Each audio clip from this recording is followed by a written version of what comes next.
Napoleon's army has been routed by British, Dutch and Prussian forces south of the Belgian town of Waterloo. We'll be bringing you the very latest from central Belgium, also on the programme. Europe euphoric. As news of this result spreads across the continent, we'll be reporting on the reaction in UK, Brussels and in Paris. And the Emperor ridiculed, contemporary art analyst Daniel Schuster will be joining us to discuss what the latest caricatures suggest about the popular reactions to this result.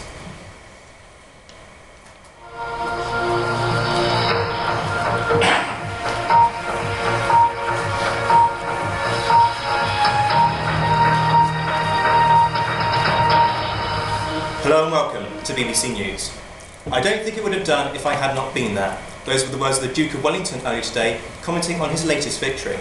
The smoke is now clearing on the battlefield in which British, French, Dutch and Prussian forces fought a 9-hour-long battle at Mont Saint-Jean, south of Waterloo, on the 18th of June. This development marks the culmination of a 4-day campaign, which has had the world on tenterhooks as the fate of Europe has hung in the balance. For days since the 15th of June, it had appeared that Napoleon held the initiative after he defied expectations of a flanking manoeuvre and made a daring lunge for Brussels down the axis between the British and Prussian forces in a bid to encircle the Allies. This move left Wellington claiming that he had been humbugged, and the desperate twin battles of Quatre Bras and Ligny on the 16th of June resulted in stalemate between Ney and Wellington, whilst the Prussians executed a controlled withdrawal. Napoleon held the initiative, but failed to act quickly enough to ensnare Wellington, who withdrew from Quatre Bras to the ridge of Mont Saint-Jean on the 17th.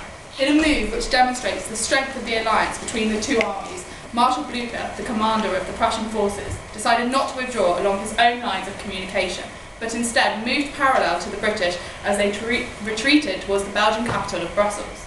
Communications between Wellington and Blucher resulted in Wellington agreeing to fight at Mont Saint-Jean on the condition that the Prussians marched to his aid. On the night of the 17th to the 18th, a thunderstorm raged in the skies above central Belgium. This claimed to play a vital part in the Allied victory, as the saturated ground compelled Napoleon to delay his assault on the British line until 11:45, whilst he waited for the ground to dry out sufficiently enough to make his manoeuvres easier for his men.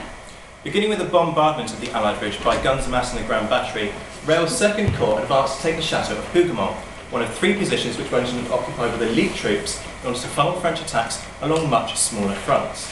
This assault on Hougoumont, held by the Coldstream Guards, became a siege within a battle, proving to be a drain on French resources and depriving Napoleon of a crucially important body of troops who could have been put to better use elsewhere.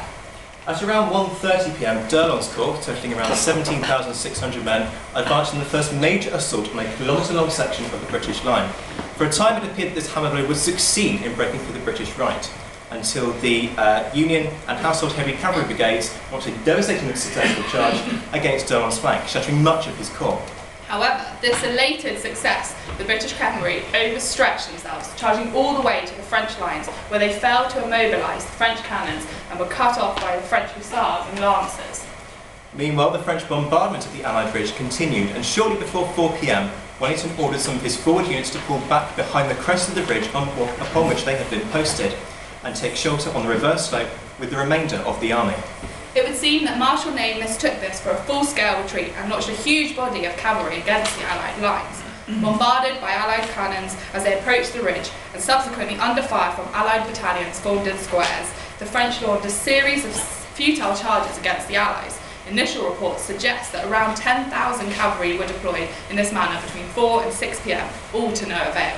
By this point, Prussian units were arriving in the village of Poissnoire on Napoleon's right flank, having invaded a cover force sent by Napoleon under Marshal Grouchy.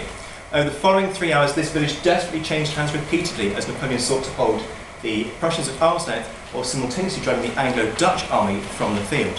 A glimmer of hope emerged for Napoleon when the farm of Le Haisson fell to the French in the early evening, allowing the French to post cannon within 200 yards of the British line. Although the battery was silenced by the marksmanship of the British riflemen, this opened the way for Napoleon to launch one final assault on the British line using the elite Imperial Guard. By chance, Napoleon's Guard were to come into contact with the British Guard as they fought General Maitland's brigade. Overwhelmed by British musketry, they were sent reeling backwards by a bayonet charge. Such a turn of events was unthinkable for the French. Cries of "La garde de Cour" and "Save yourselves" whipped through the French ranks, destroying morale. With pressure increasing on the French right as ever more Prussian troops arrived, unable to commit the men to a fresh attack on the British lines, and with little prospect of breaking through the Anglo-Dutch lines, Napoleon fled into the night. Total French losses amounted to approximately 25,000 killed or wounded. This compares to an Anglo-Dutch loss of around 15,000 and 7,000 Prussian soldiers killed or wounded. Well, joining us in the studio now is our military editor, Patrick Thunis.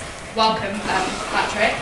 Some of our viewers may be surprised by the news of Wellington's victory, given the complaints which the British government have received in recent weeks about the quality of his army.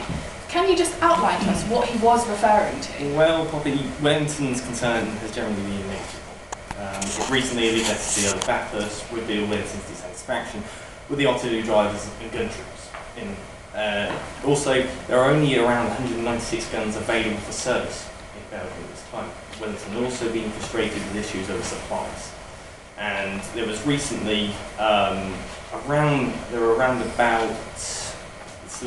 it's looking that with the issues that we've got with supplies, that there was a prize amongst men when his request to the British government was rejected. Patrick, you've mentioned constantly Wellington's dissatisfaction with the British government. How big an issue is this for the future of the campaign? Well, it's a massive concern when you consider the current provisions crisis. Exclusive into BBC battles, Wellington said, "It appears to me that in England you have not taken into consideration the current situation. You do not think more certain that a great effort must be made."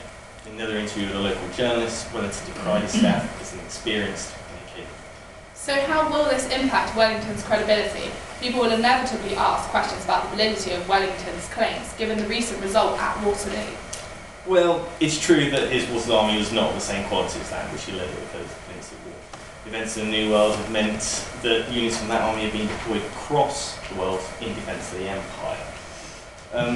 There have been serious concerns, though, about suitability of individuals, such as the Prince of Orange, who has twice been responsible for leading the inappropriate deployment of troops in the face of enemy cavalry over the course of the campaign. However, I doubt whether anyone will question Wellington's credibility following this victory, and it will be left for posterity to decide whether or not he was examined. Okay, Patrick Thunis, thank you very much for joining us. Now, for the people of Belgium, such Anglo-centric concerns are of limited interest. We're now going to cross live to our European Affairs editor, George Pearce, who is in Brussels for us. George, what's the latest reaction to the news of Waterloo in the Belgian capital? Well, Zach, in the last hour, the Baron de Capelle, the Belgian Secretary of State, has issued a new bulletin to the people of Brussels, confirming that the victory at Waterloo has been complete and decisive. The Baron de Capelle also used the bulletin to tell the inhabitants of the city to continue the superb work which they have already begun in caring for the wounded.